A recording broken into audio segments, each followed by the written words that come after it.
Welcome to the Donovan and Jorgensen Heating and Cooling Primetime Preps Football Pregame Show presented by Current Electric. I am Mike McGivern.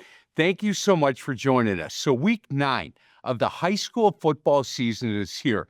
We'll bring you a game from the North Shore Conference between the Spartans from West Bend West and the Highlanders from Homestead High School. This game will determine if Homestead wins the conference outright or if they share it with West Bend West. The Spartans are 7-1 overall and 5-1 in conference, with their only loss to Slinger in week 4. Homestead is 8-0 overall and 6-0 in conference. We're now joined by the head football coach at Homestead High School. He is Coach Drake Zortman. Hey, Coach, how you been? Doing really well, Mike. It's good to see you. It's good to see you. 8-0. Can't get any better than that. Obviously feel pretty good about where this team is at. Yeah, it's been a journey and a week-to-week process, and we're really, really pleased with the results. Obviously, at the end of the day, kids have prepared well week after week, and here we are. Hey, Coach, West Bend West surprises me a little bit that they're at this point. If they get a win tonight, they get a chance to share the conference with Homestead. Are you surprised at the progression that Taylor's team has made? Not at all. We've seen this coming for the last couple of years. I think Taylor's done a fantastic job. Number one, he's a really, really talented, good young coach. And we watched this West Bend West junior and senior class, especially for me, the junior class I've been watching since they were in youth football. And we've seen this coming for the past number of years, that they have two good groups back to back, and their juniors and seniors, they have some really nice players. Well, it'll be fun to see them. We have not been out to West Bend for a while here on My-24, so it's really good that we get a chance to head out there and watch this team play and compete against you guys at Homestead. Hey, Coach, the starting quarterback at Homestead, I have to lead off with him. I had the opportunity to coach my son in high school basketball, and Lee Zortman, the starting quarterback at Homestead, wondering how that dynamic has been with you and him, and obviously he's having a really good year and leading an undefeated team right now. I'm wondering what it's like at the kitchen table for you guys. Well, it is special. I love being on the field with him every day. We have our relationship this year is really, really good, and playing that position is hard. I've been super proud of him. He's had a handful of touchdown passes. He's rushed the ball really, really well for us when we've asked him to do that. We're very, very lucky to hire Al Moroder from Nicolay. We hired him as a teacher here in the building, and he's been coaching that position and coordinating the offense. And the relationship that I'm watching Al develop with Lee and the level of play that we're getting is really, really cool. And so you're not coaching him up so much. On the basketball floor, there's only 2 coaches, so I've got to yell at the point guard a little bit. What's kind of nice is to have somebody like Al, who is a really good football coach, be the kind of the point person with Lee. Does that help? Does that buffer it a little bit? For sure. Last year, Lee played varsity as a sophomore at slot receiver, and I was still trying to coordinate the offense, and there were some bumps in the road. So having another coach directly be the position coach has certainly helped. And our relationship is in a really good spot. Now, there's still times like coach comes out first, and you forget about being a dad once in a while, even with your own kids. So. Yeah, I agree with that. I do. And it took, first year I coached Matthew, was difficult for us because I thought I was his coach 24/7, but I was the adult in the room. I had to make some changes, and I did for his junior and senior year, and that really helped us. Hey, Coach, when you talk about Homestead this year, Lee can spin it a little bit, but you guys have rushed for just about 3,000 yards. So it's a team that offensive line playing really well. Got some guys in the backfield, including Connor. Connor's putting up big numbers. And I think that when you look at that Homestead team right now, if you can stop the run, but nobody's really been able to do it yet so far this year, but that would be a key to success. But you guys are having an awfully good year on the ground. Yeah, Connor's had a great year so far. He had to miss a little bit, some time. He missed a couple of weeks, but he's certainly benefiting from that experienced offensive line in front of him. We've got a couple backs that are close to 9-10 yards per carry. The quarterback, Connor, Brady Hunt is another kid. Like, they've all benefited, but it's those guys up front paving the way. And we got a little bit of speed. And the offensive line has just done a fantastic job. And of course we're a run first team, and if we can get first downs and score points, we're going to do it that way.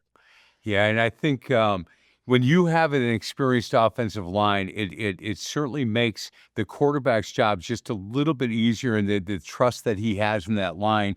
And Connor and Brady and some of the other guys running the ball understand if they hit the hole when they're supposed to hit it, there's a good chance they're gonna get down the field. And when you're talking about guys that are averaging 8, 9, 10 yards a carry, man, that's almost unheard of, especially in that North Shore Conference.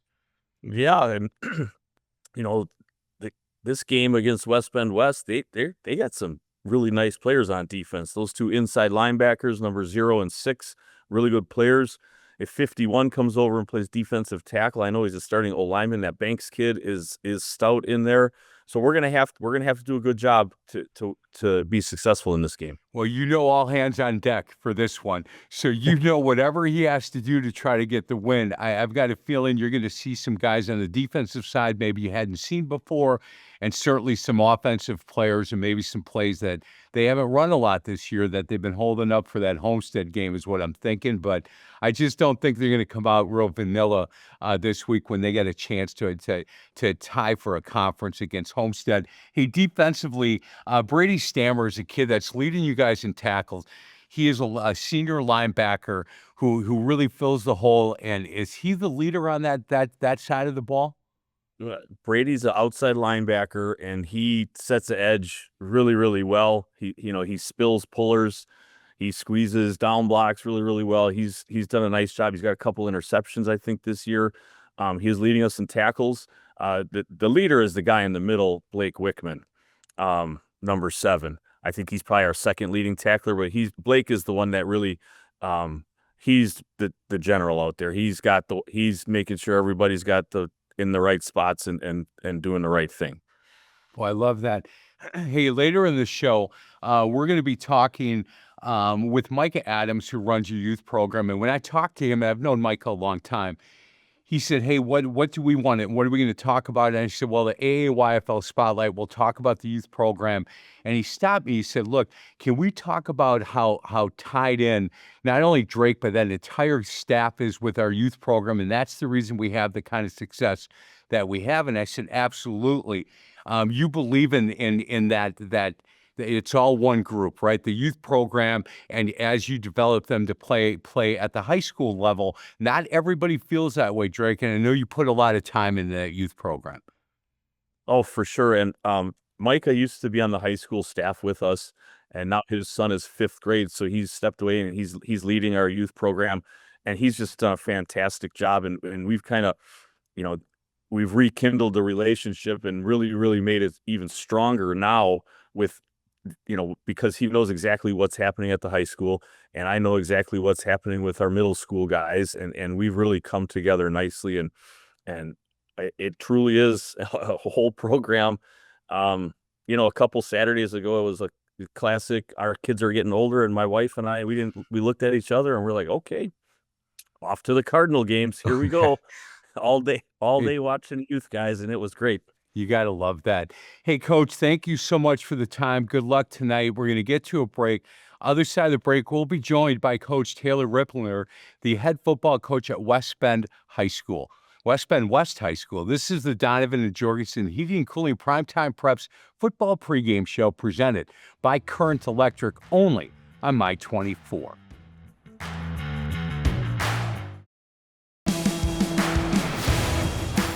Welcome back to the Donovan and Jorgensen Heating and Cooling Primetime Preps football pregame show presented by the superheroes at Current Electric, getting you ready for kickoff as the Highlanders from Homestead travel to take on the Spartans from West Bend West High School.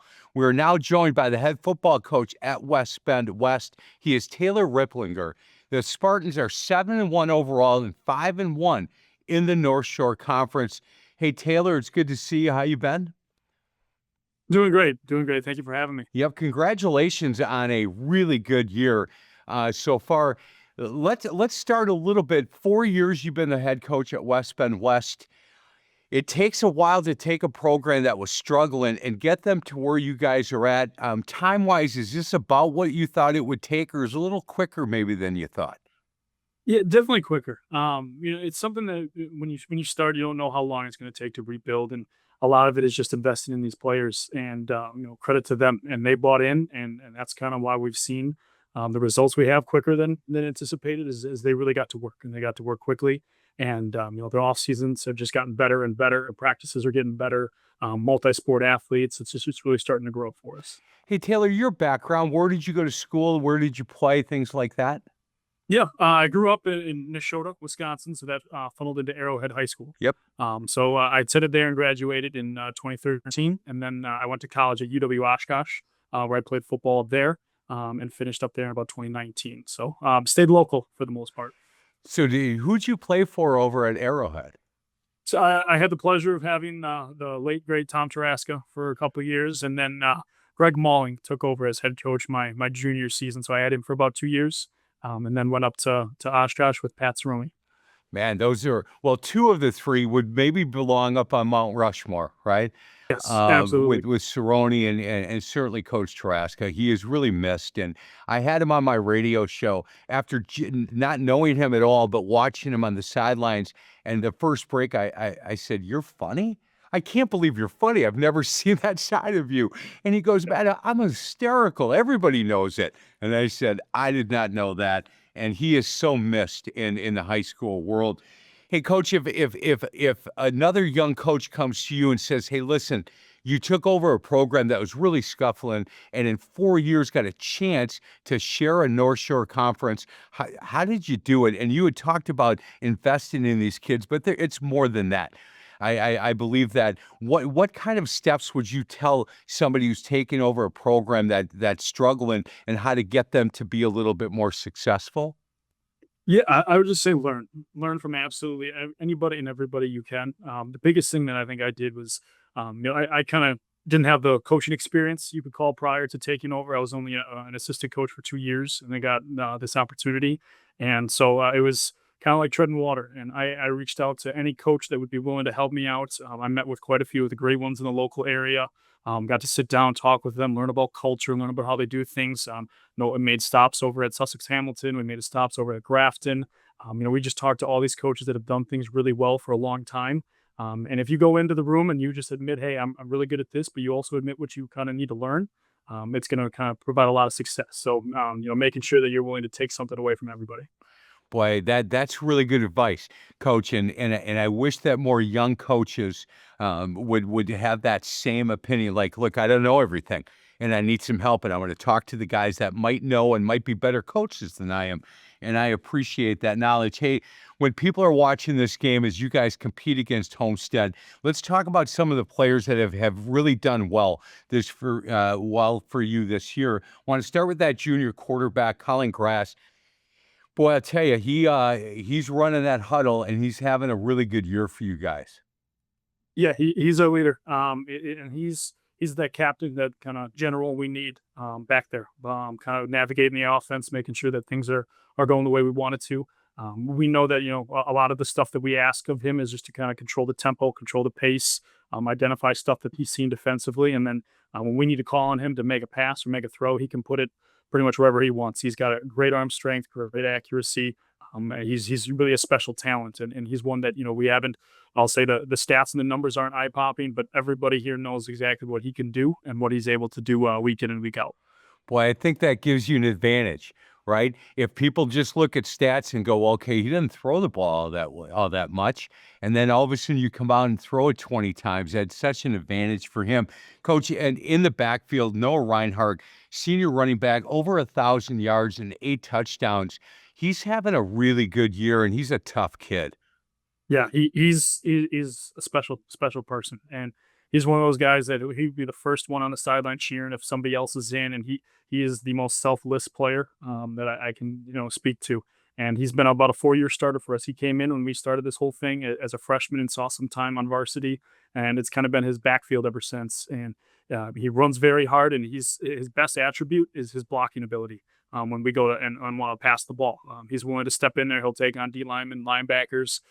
He's our workhorse, our bell cow, and we wouldn't be having the success that we're having now without him. Hey, Coach, the receiver who's got the best numbers for you guys, Xander Collier, junior wide receiver, and from what I hear, he catches anything close to him. Yeah, he's another one.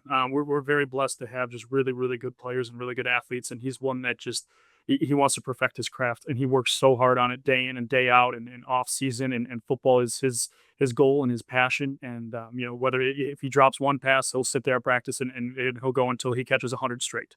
And he's one of those guys that we lean on, and we've got a really good group of receivers, but he helps lead the charge with them.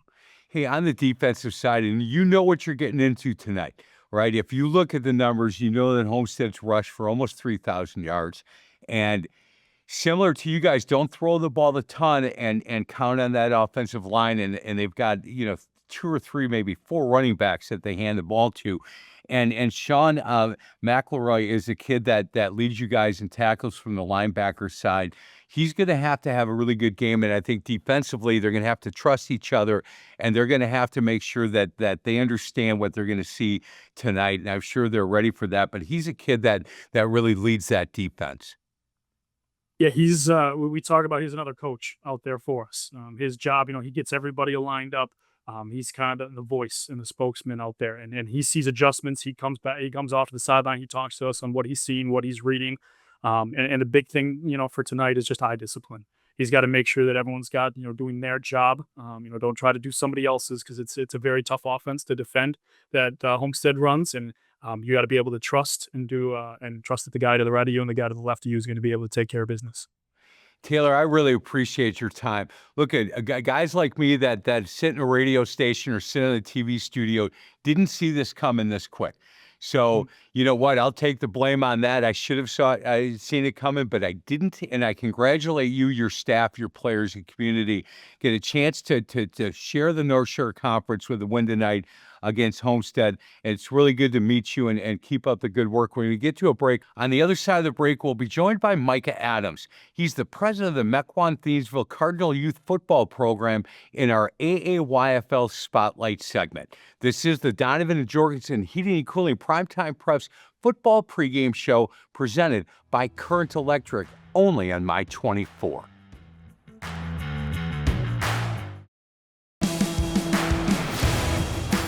Welcome back to the Donovan and Jorgensen Heating and Cooling Primetime Preps Football Pregame Show presented by Current Electric. Getting close to kickoff for the Homestead versus West Bend West matchup. Before we send you over to Terry Kelly and John Weiser, let's talk to Micah Adams. He's the president of the Mequon Theinsville Cardinal Youth Program, and I can tell you, Mike is doing a great job. Coach, how you been? I've been all right, Mike. Thanks. It's a busy fall, as you know, but we are experiencing a lot of success, both off the field and on. Getting a lot of kids playing time and learning how to be good teammates, and having some success on the field too. That's always nice. Hey, Mike, I think there's an advantage. You were on the staff at Homestead for a while, and now taking over the youth program. I think your son's in 5th or 6th grade, and you kind of know what's going on at the varsity level, the JV and freshman level. And so now you're in charge of getting these kids ready to play at that level. How much of an advantage for you and for that program, the fact that you have spent time on the varsity level? Well, it's huge, Mike. The whole reason, this is my first year running the program, and the whole reason I really wanted to make the adjustment, I coached high school football for 17 years, really since I had stopped playing in college myself. And the whole reason I wanted to do this was get the unique opportunity to get to coach my son for as long as I could. I'm blessed to have a son to be able to do that with and to share, my favorite game in the world. So luckily, the Homestead staff has been incredible to work with. Now, I guess I'm biased because I know those guys. I work closely alongside them, coached with them for 8 years. I still teach at Homestead, and I see them every day. But they've been gracious with their time. Drake has been incredibly supportive constantly all the time. Tom Price on the staff is the outgoing president, and he and I talk almost daily. Matt Wolf helping us learn our defensive schemes and safe tackling drills. Andy Kolstad sending me diagrams on how to block up the offense. Al Moroder's at just about every game, cheering on with his girls on the sideline. Like the guys at Homestead have been amazing. It is such an advantage and such a benefit to have the synergy between the two programs. I can't even begin to describe it. Hey, Micah, and that's not like it's not like that everywhere. It's just not, and you know that. And I think it is a big advantage if the varsity staff and some of the JV staff, they understand the importance of getting these kids prepared to be a Highlander at the high school level. And the fact that they are spending time and making sure that the coaches in your program understand what they're looking for. And again, that's such an advantage. And I think that they're going to reap those rewards for years to come. Absolutely. Yeah. We like to say that the program is as one, that we function together as one unit, and to have the kids ready. I mean, not even schematically or with drills or anything, but especially with the expectations of how we treat our teammates and how we are going to be good people in the community and how we act, really, because this is what the game does best. It teaches kids that we're all one unit and that we are, to function together as a whole, and that everybody's got a role to play. It's one of the greatest games in the world because of that no matter what your shape or size, you can play a role that's important to the team. 100%. That's really, the greatness of the synergy of the two programs is we can promote that same message, and that we have kids ready to contribute at Homestead however they fit into the organization. Hey, real quick, Micah, how is the health of the program? How are your numbers? Do you have enough coaches? Talk to me a little bit about where you guys are at now and what you see in the future with it. We are blessed to be in a really great spot, Mike. The Mequon Theinsville Cardinal organization has been a really strong organization for a long time. When I was coaching at Homestead and prior to, heck, I had a cousin play for the organization years and years ago. I knew that this was a really great, stellar organization. People in the community have awesome things to say about it and have forever. That was part of why I wanted to be a part of it and why I wanted my son to play for it. So our numbers are great. We're up almost 30 kids this year. We've got over 130 kids in the program. We are fully staffed. We've got some really excellent coaches. I would love to put a shout out to my 5th grade staff right now. It's a great collection of 9 guys that really have the best interests of kids at heart, first and foremost, and are also football loving guys. That helps too, So we are really, really blessed to have great numbers, great community support. We broke a record with our fundraiser. Shout out to my guy, Jeff Northern, with Leading Edge. He said we broke a Southeast Wisconsin record with the amount of cookie dough we sold. So the community supports us too, even with their dollars. Man, that's awesome. Mike, it's really good to see you again. It's been a bit. Maybe I'll catch you on the sidelines here soon. And keep up the good work. We're going to get to a break. Other side of the break, we'll turn it over to John Weiser and Terry Kelly as the Highlanders from Homestead take on the Spartans from West Bend West High School in a North Shore Conference matchup. This has been the Donovan and Jorgensen Heating and Cooling Primetime Preps Football Pregame Show presented by Current Electric, only on Mike 24.